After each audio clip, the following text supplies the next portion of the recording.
Quando vocês veem um desenho egípcio, vão ver que a pele, a cor do egípcio é algo muito determinante. É um cobreado, certo?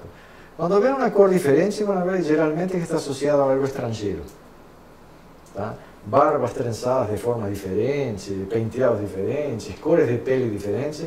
Então, sempre no desenho vamos ver essa clara diferenciação. Uma pele pintada de preto, uma pele pintada de cobreado.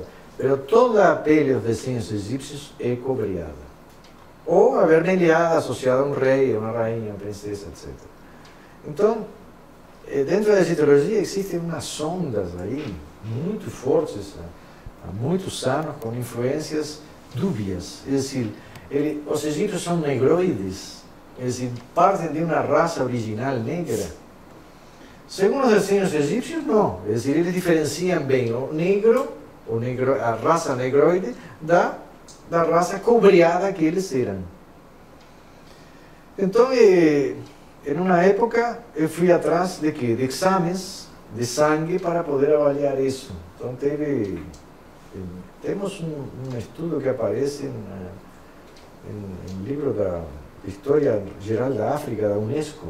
Muito legal. Se vocês conseguem ler esse livro, da História Geral da África, da Unesco, nesse livro vão encontrar coisas profundas, interessantes, porque a grande diferença desse livro com outros livros é que eles incluem tradições orais como parte do processo histórico, que é uma das coisas que nós insistimos mais dentro do contexto de nosso centro de estudos egípcios. É decir, nós incorporamos aos estudos as tradições orais, que não podemos deixar de fora, porque toda a cultura egípcia antiga, as culturas gregas, helenas, a cultura hebraica, traz uma enormidade de informações de fontes orais.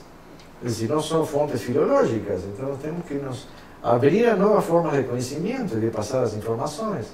Então, a Unesco já abre esse espaço. E nós fazemos o mesmo aqui nesse critério. As fontes orais são tão importantes como as fontes escritas.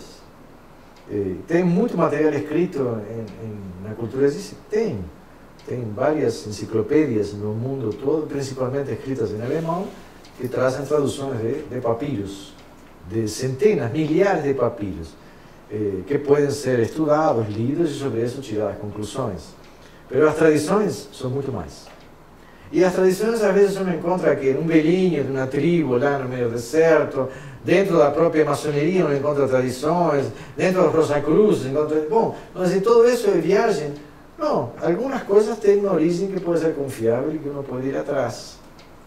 Tá? É decir, temos como avaliar isso, sim, em nossas discussões, em nossos estudos, em nossas mesas de estudo, nós tentamos filtrar isso e chegar a pontos em comum. Então, não podemos deixar de lado também as crenças egípcias. Dizer, eles adoravam um deus que tinha cabeça de chacal. E ele era o protetor dos mortos.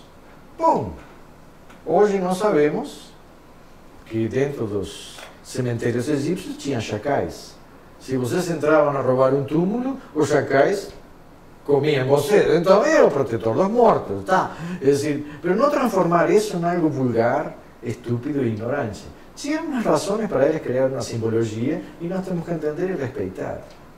Os chacais são os cachorros, então são fiéis, pero a la vez são ferozes. Então eles representavam qualidades de animais nessa concepção. Um cachorro é capaz de morrer por seu amo, é decir, dar sua vida por aquilo que ama. Não, o cachorro só instinto. Não, o cachorro sente. Ao ponto que deixa seu instinto de lado e morre por aquela relação que tinha com seu dono. Porque o cachorro se une a um dono. Um é o dono, está dentro de uma família, mas é um que manda sobre ele e um com o qual ele se identifica. Então, eram valores que eles respeitavam, que eles observavam e que, em alguma medida, marcaram essa cultura. Se construíram uma pirâmide porque acreditavam em certas coisas que nós não acreditamos e por isso não podemos negar.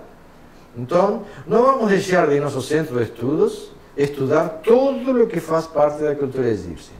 Música, danças, alimentação, linguagem, mitologia, medicinas, matemática, história, o mágico. os deuses. Os deuses que deram origem às religiões que hoje existem. Os valores que eles tinham. Se eram deuses que tinham valores ideais, que preservavam as linhas, digamos, os pilares de uma sociedade, de uma civilização, e os deuses que estavam representando animais, como o gato, que eram extremamente importantes nos templos egípcios, por el simple fato de que os gatos afastavam dos templos e dos silos dos templos. Todos os templos tinham silos onde ficavam grãos para os períodos de seca. Então os gatos afastavam o quê? Os ratos, que era uma peste no Egito.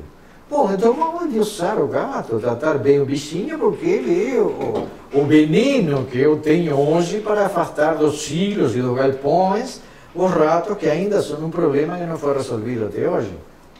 Então, eles tinham uma razão para endiosar a natureza.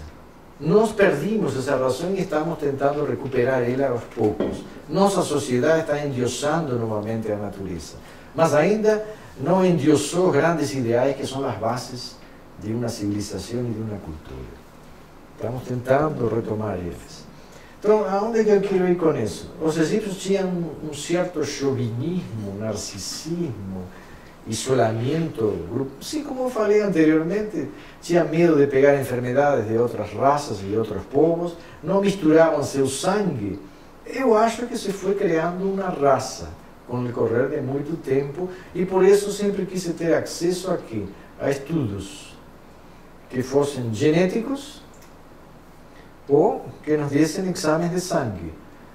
Hoje, depois de anos que eu tentei pesquisar, digamos assim, um estudo genético no Egito, tem uma coisa que vocês que estão nos vendo podem tentar procurar e vão ver que não acontece. O que é o que não acontece?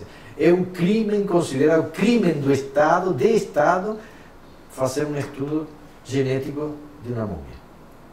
Isso parece absurdo, não ser assim.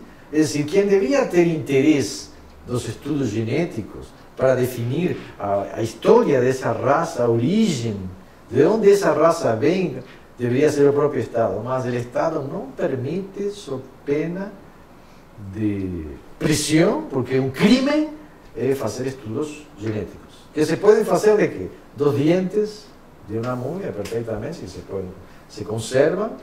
O cabelo, às vezes, a estrutura genética pode ser deformada depois de tantos anos, mas dos dientes podemos fazer estudos genéticos. Só que não é permitido. A pergunta é, então, por que não é permitido? Vocês têm alguma resposta para isso? Alguém tem alguma ideia? Por que seria proibido fazer um estudo genético de uma múmia? Eu faço a pergunta, eu deixo vocês responder. Procurem respostas.